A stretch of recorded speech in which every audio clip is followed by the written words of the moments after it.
नमस्कार दोस्तों, मैं दिव्यांश आप सभी का स्वागत करता हूं आपके अपने चैनल द एग्जाम बडी में। उम्मीद करता हूं कि आप सभी लोग सकुशल होंगे और अपनी तैयारी अच्छे से कर रहे होंगे।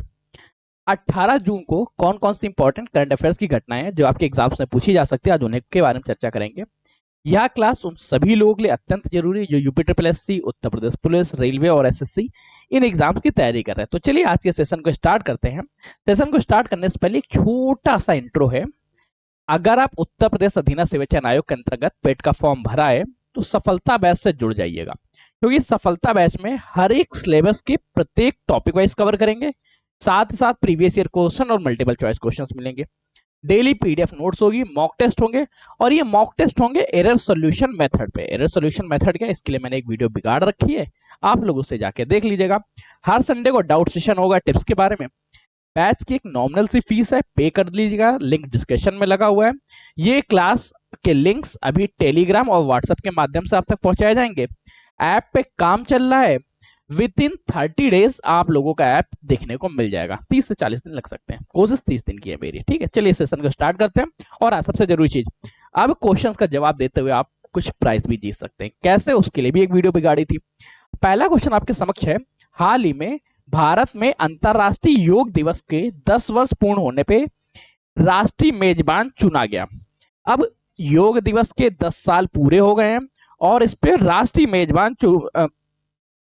मेजबान किसी एक देश को, किसी एक राज्य को चुना गया है।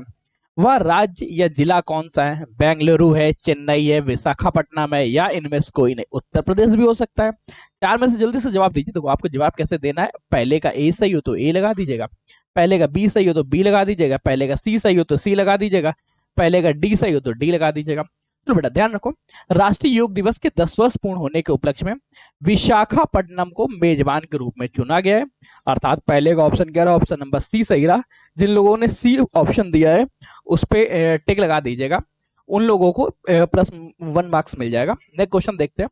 अगला क्वेश्चन पूछ रहा है आपसे कि हाल ही में फीफा क्लब 2025 का आयोजन कहां होगा? फीफा कप 2025 का आयोजन कहां पे होगा? जल्दी से जवाब दीजिए। फीफा कप 2025 का जो आयोजन होना है, यह चीन में होगा, अमेरिका में होगा या पुर्तगाल में होगा? इसका जो भी सही जवाब देगा, देखिए हम कर क्या रहे हैं, जो सबसे ज्यादा सही जवाब देंगे। पहली बात तो, अगर आपके पहले दिन में सही जवाब होते हैं, ज्यादा सही जवाब आपके, तो आपके जवाब को पिन कर दिया जाएगा। पहला पॉइंट ये बेनिफिट्स रहेगा। सेकंड पॉइंट ये है कि जो पूरे मंथ्स में 11 जून से लेके 11 जुलाई तक ये कंपटीशन चलेगा, जिसके सबसे ज्यादा जवाब पिन होते हैं, सबसे ज्यादा जो सही जवाब देता है उसको मिलेगा एक फ्री बोनस गिफ्ट। और वो बोनस गिफ्ट क्या होगा ये तो मैं बाद में बताऊंगा, पर इसको लेने के लिए आपको सही जवाब देना होगा। अब तो जो फीफा कप 2025 है, इसका आयोजन कहां पे होना है? तो इसका आयोजन यूएसए में होना है। यूएसए अर्थात यूनाइटेड स्टेट ऑफ अमेरिका में। ऑप्शन क्या रहा? पहले का ऑप्शन नंबर बी सही हो गया, बिल्कुल सही जवाब। नेक्स्ट क्वेश्चन को स्विच करते हैं। हाल ही में ब्रिटेन की खुफिया एजेंसी M16 ने पहली महिला प्रमुख किसे नियुक्त किया गया? पहली बात तो खुफिया एजेंसीज है, जैसे भारत की आईबी, ऐसे M16 की एक महिला प्रमुख बनी है। क्वेश्चन इंपॉर्टेंट हो जाता है, वर्ड लेवल पे इंपॉर्टेंट रहेगा, हर एक एग्जाम में पूछा जाएगा। आगामी आने वाले प्रत्येक एग्जाम में, चाहे आपका कनिष्ठ सहायक हो या यूपी ट्रिपल एससी के अंतर्गत कोई एग्जाम्स हो रहा हो, यूपीएसआई का एग्जाम हो, यूपी कांस्टेबल का एग्जाम्स हो या एसएससी जीडी का एग्जाम हो, आप रेलवे का एग्जाम दे रहे हो, उसमें भी ये क्वेश्चन पूछा जा सकता है। रेलवे का तो बेटा डे 1 -1 पे भी क्वेश्चन पूछा जाता है। डे -1 का मतलब क्या होता है? आज के दिन जो घटना हुई है, हो सकता है कल के दिन आपके करंट अफेयर्स के टॉपिक के अंदर देखने को मिल जाए, क्योंकि रेलवे का एग्जाम्स लास्ट पॉइंट पे ही ट्रिक किया जाता है। अब देखो M16 में जो पहली महिला प्रमुख बनाई गई, उनका नाम क्या है? मियावोली जी, एनालेमनेना बेयरबॉक या ब्लेज मेट्रिविक? याद रखो, ये है ब्लेज मेट्रिविक। ऑप्शंस क्या रहा? तीसरे का ऑप्शन नंबर सी सही रहा। ब्लेज मेट्रिविक MI16 की पहली महिला प्रमुख बनी है। पॉइंट्स याद रखो। अच्छा, यहाँ लोगो जा रहा है, तो मैं इसका लोगो हाइड करवा देता हूँ क्योंकि ये दिख नहीं रहा। चलो ठीक है, अब प्रॉपर दिख रहा है। ठीक है, अगला क्वेश्चन। कल से बेटा इस क्वेश्चन को थोड़े से नीचे से टाइप करवाया जाएगा।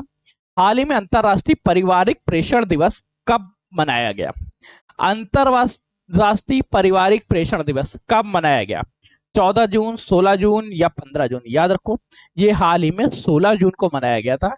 अर्थात शोले का ऑप्शन नंबर सॉरी फोर्थ का ऑप्शन क्या रहा, ऑप्शन नंबर बी सही रहा। आपने सही जवाब दिया, बिल्कुल सही, आपके जवाब को पिन किया जाएगा। नेक्स्ट क्वेश्चन को ध्यान दो और अगला क्वेश्चन है आपके समक्ष। ग्रीष्मकालीन कार्निवल 2025 का समापन किस केंद्र शासित प्रदेश में हुआ? ग्रीष्मकालीन या जो समर विंटर बोलते हैं ना, समर बोलते हैं, हाँ ठीक है यार, अंग्रेजी बड़ी कमजोर है, क्या करें।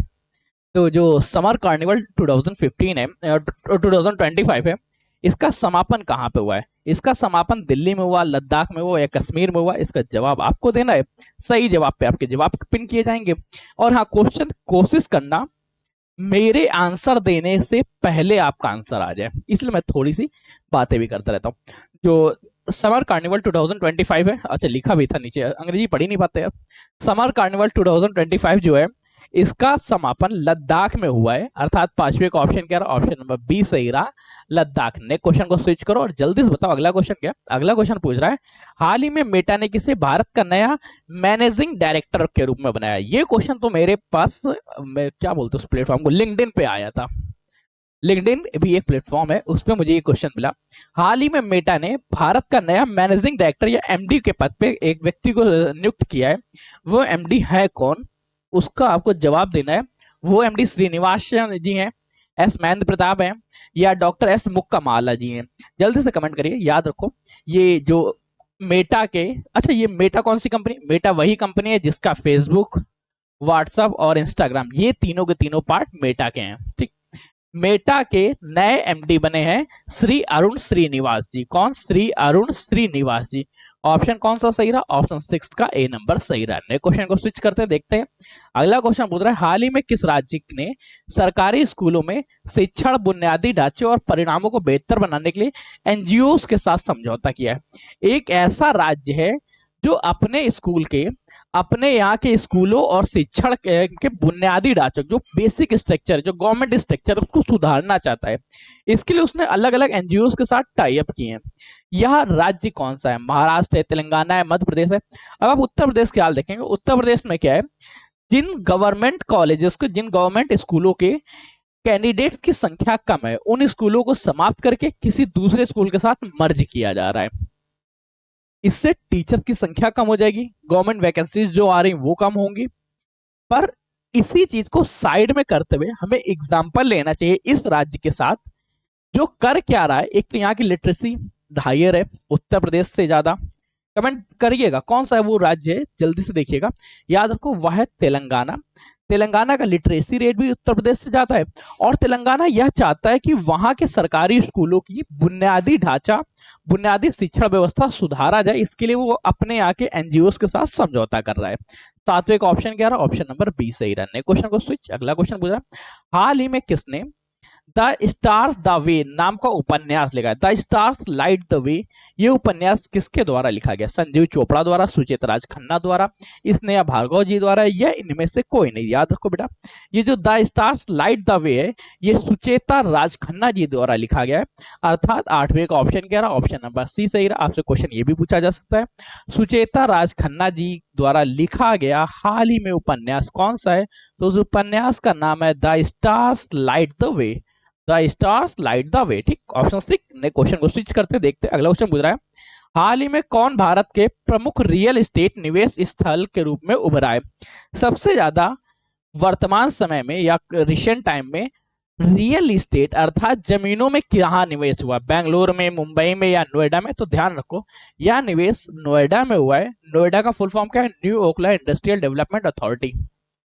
स्पेलिंग सही लिखा है या नहीं? मुझे स्पेलिंग भी नहीं आती नोएडा की, बताओ। याद रखना नोएडा के स्पेलिंग के साथ फुल फॉर्म भी, ठीक है। New Okhla industrial development authority, ठीक। अगले क्वेश्चन को स्विच करो, बताओ अगला क्वेश्चन पूछ रहा है, हाल ही में किस राज्य ने जंपिंग स्पाइडर की नई प्रजाति खोजी है? यह जो स्पाइडर है, इस स्पाइडर का एक नाम है जंपिंग स्पाइडर, मतलब ये जंप अच्छे से करती है, अच्छी करती है। इसकी नई प्रजाति जो है, जो नई प्रजाति, सॉरी स्पाइडर की जो नई प्रजाति जंपिंग स्पाइडर, इसको कहाँ पे खोजा गया? गोवा में खोजा गया, असम में खोजा गया, केरल में खोजा गया, कर्नाटक में खोजा गया, या ई नंबर और लिख लो, इनमें से कोई नहीं, इनमें से कोई नहीं में खोजा गया। उत्तर प्रदेश में लोग जंप कर रहे हैं एक राज्य से दूसरे राज्य में, तो हो सकता है उत्तर प्रदेश में खोला गया। बिहार में लोग जंप कर रहे हैं, बिहार में तो उमरस भी हो जाता है। अब जो जंपिंग स्पाइडर है, यह हाल ही में कर्नाटक में खोजा गया, अर्थात ऑप्शन क्या है, ऑप्शन नंबर हो गया डी सही। डी कौन सा, 10th का डी नंबर ऑप्शन सही हो गया। अगला क्वेश्चन, नेक्स्ट क्वेश्चन पूछ रहा है, हाल ही में प्रसिद्ध फुटबॉलर डेविड बेकहम को किस देश के द्वारा नाइटहुड की उपाधि दी गई है? ठीक है, नाइट की उपाधि डेविड बेकहम को किस देश ने दी है? अच्छा, ये जो नाइटहुड की उपाधि है ये देता कौन है, पहले ये ध्यान रखो। यह इंग्लैंड द्वारा दिया जाता है। अब इस क्वेश्चन के बारे में डाउट ही नहीं, 11 का ऑप्शन, 11 का ऑप्शन नंबर डी सही हो गया। नेक्स्ट क्वेश्चन, हाल ही में किस राज्य सरकार द्वारा महिलाओं को फैक्ट्री में रात्रि पाली में काम करने से संबंधित विधेयक को मंजूरी दी गई है? मतलब अभी तक क्या है, जैसे आप यूपी में भी वर्क कर रहे हैं, यूपी में नाइट शिफ्ट में वुमेन्स नहीं हो सकती हैं, केवल हॉस्पिटल्स को छोड़ के। ठीक है, अब एक ऐसा राज्य है जिसने इस विधेयक को पारित कर दिया है, उस राज्य को कौन सा है? ये देखो, मेंस और वुमेन्स में एकलता के बारे में या सिमिलरिटीज को दर्शाएगा। या गुजरात है, महाराष्ट्र है, या आंध्र प्रदेश, या इनमें से कोई नहीं। यहाँ पे ई नंबर में उत्तर प्रदेश भी रख लो, मैं उत्तर प्रदेश से तो पता नहीं, उत्तर प्रदेश से ज्यादा प्रेम रहता ही है। याद रखो, राज्य सरकार द्वारा महिलाओं को फैक्ट्री में नाइट शिफ्ट में भी वर्क करने की लिए एक विधेयक पास किया गया और इसके मंजूरी मिल चुकी है। यह मंजूरी मिली है आंध्र प्रदेश को, अर्थात 12 का ऑप्शन क्या हो गया, ऑप्शन नंबर सी सही हो गया, आंध्र प्रदेश। जल्दी से टिक लगाओ और अगले क्वेश्चन को स्विच करके बताओ। अगला क्वेश्चन का जवाब है, हाल ही में किस राज्य की रोहिणी ग्राम पंचायत ने ई गवर्नेंस पुरस्कार 2025 के तहत डिजिटल गवर्नेंस श्रेणी में पदक जीता है? पहला पॉइंट, एक पुरस्कार हमारे यहाँ बांटा जाता है ई गवर्नेंस 2025, इसकी जो डिजिटल गवर्नेंस में उसमें गोल्ड पदक किसने जीता है? नाम हो गया रोहिणी ने जीता है। अब रोहिणी है कहाँ की, ये क्वेश्चन पूछा है, गुजरात का है, महाराष्ट्र का है, या राजस्थान का है? तो ध्यान रखो, यह महाराष्ट्र का है, अर्थात 13 का ऑप्शन क्या है, ऑप्शन नंबर बी सही हो गया, महाराष्ट्र बिल्कुल सही जवाब। अगले क्वेश्चन को स्विच करके जल्दी बताओ। हाल ही में जारी आंकड़ों के अनुसार 2025 में महिलाओं के लिए भारत का सबसे सुरक्षित राज्य कौन सा है? महिलाओं के लिए भारत का सबसे सुरक्षित राज्य केरल, गुजरात या सिक्किम, इनमें से कौन सा है? जल्दी से कमेंट करके बताना। बेटा ध्यान रखो, महिलाओं की सुरक्षा के बारे में ये रहता है, इस डाटा को कई डाटाओं के साथ मिक्स करके देखा जाता है। जब महिलाओं की सेफ्टी अच्छी होगी तो उस देश का विकास भी अच्छा होगा। ये चीजें उसी तरह से डेवलपमेंट के इंडेक्स में दिखाती हैं। जैसे आप देखेंगे, जहां का शिक्षण व्यवस्था अच्छी है वहां पे मातृत्व जन्म दर कम हो जाएगी, शिक्षण व्यवस्था अच्छी हुई जन्म दर लोवे हो जाएगी। ये एक फिक्स डाटा है, हर जगह देखने को मिलता है। उसी तरह से महिलाओं के लिए सबसे सुरक्षित राज्य का डाटा आया है। अब ये राज्य कौन सा, ये राज्य सिक्किम है। जब यहाँ पे सिक्किम है तो सिक्किम का डेवलपमेंट ज्यादा होगा, सिक्किम की ग्रोथ ज्यादा होगी। एक डाटा बैकएंड पे कई डाटाओं का मर्ज बनता है, कई डाटाओं के लिए। 14 का ऑप्शन क्या रहा, ऑप्शन नंबर सी सही रहा। नेक्स्ट क्वेश्चन, हाल ही में 2026 में 12वें ब्रिक्स संसदीय मंच का मेजबान कौन सा देश है? ब्रिक्स संसदीय मंच, जो ब्रिक्स का पार्लियामेंट फोरम है, ये कहां पे हो रहा है? 2026 के लिए भारत रहेगा ब्रिक्स का। ऑप्शन क्या रहा, ऑप्शन नंबर सी, सी है ना? हाँ चलो, 15 का ऑप्शन नंबर सी। चलो, अब इसके साथ ही साथ अब मैं आपको एक छोटा सा अपना एडवर्टाइजमेंट बेचूंगा, आपको पता ही है, मन हो तो स्किप कर दीजिएगा वरना देखिएगा जरूर। पेट 2025 के लिए सफलता बैच, ठीक, बैचों का नाम याद रखो। जुड़ना कैसे, लिंक डिस्क्रिप्शन में जुड़ जाइएगा। पेड 2025 10 तारीख ने इसको 16 तारीख कर दिया गया, तो 16 तारीख से बैच प्रॉपर स्टार्ट हो चुके हैं। लक्ष्य बैच लेखपाल के लिए, अशुलिपिक के लिए स्टेनो स्टार, इसको स्टेनोग्राफर बैच भी बोलते हैं। कनिष्क सहायक के लिए जिद बैच। कनिष्क सहायक में जो लोग 5512 की तैयारी कर रहे हैं, आप लोगों के लिए मैंने एक पीडीएफ बैच लॉन्च किया है। जो लोग पहले से जुड़े उनको पीडीएफ सारे मिल चुकी हैं। बाकी अगर आप 15 दिन में रिवीजन करना चाहते हैं तो ये पीडीएफ आप लोगों के लिए हाजिर है। अगर आप जुड़ते हैं तो इसको अटेंड कर लीजिएगा। सेशन पसंद आया हो तो लाइक शेयर व सब्सक्राइब, ना पसंद आए तो डिसलाइक, और अपने मन के विचारों को कमेंट करके बताइएगा, मैं उनका आपके उन चीजों को सुधार करूंगा। तब तक के लिए मिलते हैं नए सेशन नए जानकारी के साथ। तब तक के लिए कीप स्टडी, कीप स्माइलिंग, पढ़ते रहिए, मुस्कुराते रहिए। पढ़ाई मुस्कुराहट एक साथ अच्छी लगती है, अकेले में दो नहीं अधूरे हैं। धन्यवाद दोस्तों।